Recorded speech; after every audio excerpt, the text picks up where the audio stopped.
ತುರುವೇಕೆರೆ ತಾಲೂಕಿನ ಕಸಬಾ ಹೋಬಳಿ ತಾವರೆಕೆರೆ ಗ್ರಾಮದ ತೋಟದ ಮನೆಯ ಬಳಿ ತಾವರೆಕೆರೆ ಗ್ರಾಮದ ರೈತ ಗಂಗಾಧರಯ್ಯ ಬಿನ್ ಬಾನಿನಿಂಗೆ ಎಂಬುವರು ನಿರ್ಮಿಸಿದ್ದ ಕೊಬ್ಬರಿ ಶೆಡ್ಡಿಗೆ ಆಕಸ್ಮಿಕವಾಗಿ ಬೆಂಕಿ ಹತ್ತಿಕೊಂಡಿದ್ದು, ತಕ್ಷಣ ಪಕ್ಕದ ಜಮೀನಿನಲ್ಲಿಯೇ ಕೆಲಸ ಮಾಡುತ್ತಿದ್ದ ವಿಜಯಕುಮಾರ್ ಬಿನ್ ಗೋವಿಂದರಾಜು ಎಂಬುವರು ದೂರವಾಣಿಯ ಮೂಲಕ ತನ್ನ ಸ್ನೇಹಿತ ಪತ್ರಕರ್ತರ ಫೋನಿಗೆ ಕರೆ ಮಾಡಿ ವಿಚಾರ ಮುಟ್ಟಿಸಿದ್ದಾರೆ. ತಕ್ಷಣ ಪತ್ರಕರ್ತರು ಅಗ್ನಿಶಾಮಕ ಠಾಣೆಗೆ ಕರೆ ಮಾಡಿ ಅಗ್ನಿಶಾಮಕ ಸಿಬ್ಬಂದಿಯನ್ನು ಬೆಂಕಿ ಬಿದ್ದಿರುವ ಸ್ಥಳಕ್ಕೆ ಕರೆಸಿದ್ದಾರೆ. ಕಾರ್ಯಪ್ರವೃತ್ತರಾದ ಅಗ್ನಿಶಾಮಕ ದಳದ ಸಿಬ್ಬಂದಿಯವರು ಬೆಂಕಿ ನಂದಿಸಲು ಹರಸಾಹಸ ನಡೆಸಿ ಕೊನೆಗೂ ಬೆಂಕಿ ನಂದಿಸುವಲ್ಲಿ ಯಶಸ್ವಿಯಾಗಿದ್ದಾರೆ. ಆಕಸ್ಮಿಕ ಬೆಂಕಿಯ ಅನಾಹುತದಲ್ಲಿ ಸುಮಾರು 4 ಲಕ್ಷ ಬೆಳೆ ಬಾಳುವ ಕೊಬ್ಬರಿಯು ನಾಶವಾಗಿದ್ದು ರೈತ ಕಂಗಾಲಾಗಿದ್ದಾನೆ. ಇನ್ನು ನಷ್ಟಗೊಂಡಿರುವ ಈ ರೈತನಿಗೆ ತಾಲೂಕು ಆಡಳಿತ ವತಿಯಿಂದ ಯಾವ ನೆರವು ದೊರೆಯುತ್ತದೆ ಎಂಬುದನ್ನು ಕಾದು ನೋಡಬೇಕಾಗಿದೆ. ಈ ಸ್ಥಳಕ್ಕೆ ತುರುವೇಕೆರೆ ಕಸಬಾ ಹೋಬಳಿಯ ಕಂದಾಯ ನಿರೀಕ್ಷಕರಾದ ಶಿವಕುಮಾರ್ ಹಾಗೂ ಸಿಬ್ಬಂದಿ ಕಾರ್ಯಾಚರಣೆ ಮುಗಿಯುವವರೆಗೂ ಸ್ಥಳದಲ್ಲಿ ಇದ್ದು ರೈತನಿಗೆ ನ್ಯಾಯ ದೊರಕಿಸಿಕೊಡುವ ಭರವಸೆ ನೀಡಿದ್ದಾರೆ. ವರದಿ ಸುರೇಶ್ ಬಾಬು. ಸುಮ್ಮನೆ ಅವರೆಲ್ಲ ಯಾರು ಅಂತ ಉದ್ದೇಶಪಟ್ಟವ್ರು ಯಾರು ಇಲ್ಲ, ನಮಗೆ ಪಾಪ ಅನುಮಾನ ಮಾಡ್ಕೊಂಡು ಹೇಳಕ್ಕೆ. ಇಲ್ಲಿ ಸಹಕರಿಸಕ್ಕೆ ಕಂದಾಯ ಇಲಾಖೆಯಿಂದ ಬಂದಿದ್ದಾರೆ, ಅವ್ರಿಗೂ ನಮ್ಮ ಇದೊಂದು ಧನ್ಯವಾದಗಳು ಹೇಳ್ತೀನಿ.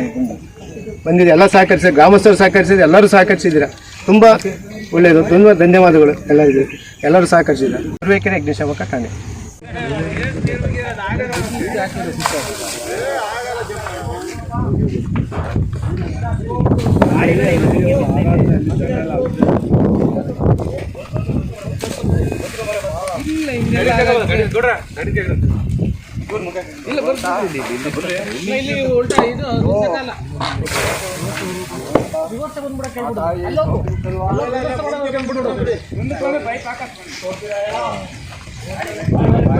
ಹೆಂಗ್ ಬಂದ್ರು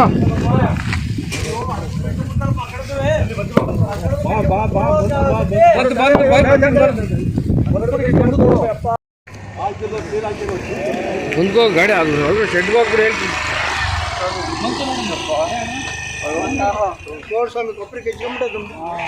ಒಂದು ಸೆಕೆಂಡ್ ಇರೋಣ, ಮಾತು ನಾನು ಮಾಡ್ತೀನಿ, ಇರೋಣ.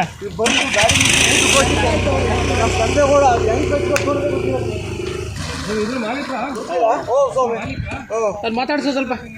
ಯಾವಾಗ ಆಯ್ತು ಗೊತ್ತಿಲ್ಲ ಸರ್, ನಾನು ಆವಳಕ್ಕೆ ಹೋಗಿದ್ದೇನು, ಬಂದು ಊಟಕ್ಕೆ ಹೋಗ್ತಿದ್ದೆ, ಅವ ಅಷ್ಟೊತ್ತಿಗೆ ನಮ್ಮ ಕೆಂಪ ನೋಡಿ ಬಂದ, ಶೆಡ್ ಕಚ್ಕೊಂಡ್ಬಿಟ್ಟು.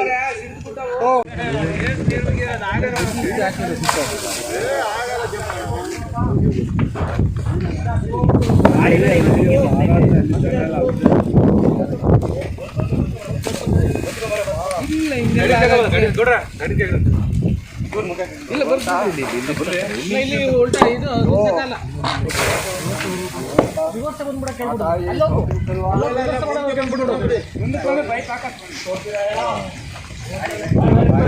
ಹೆಂಗ್ ಬಂದ್ರು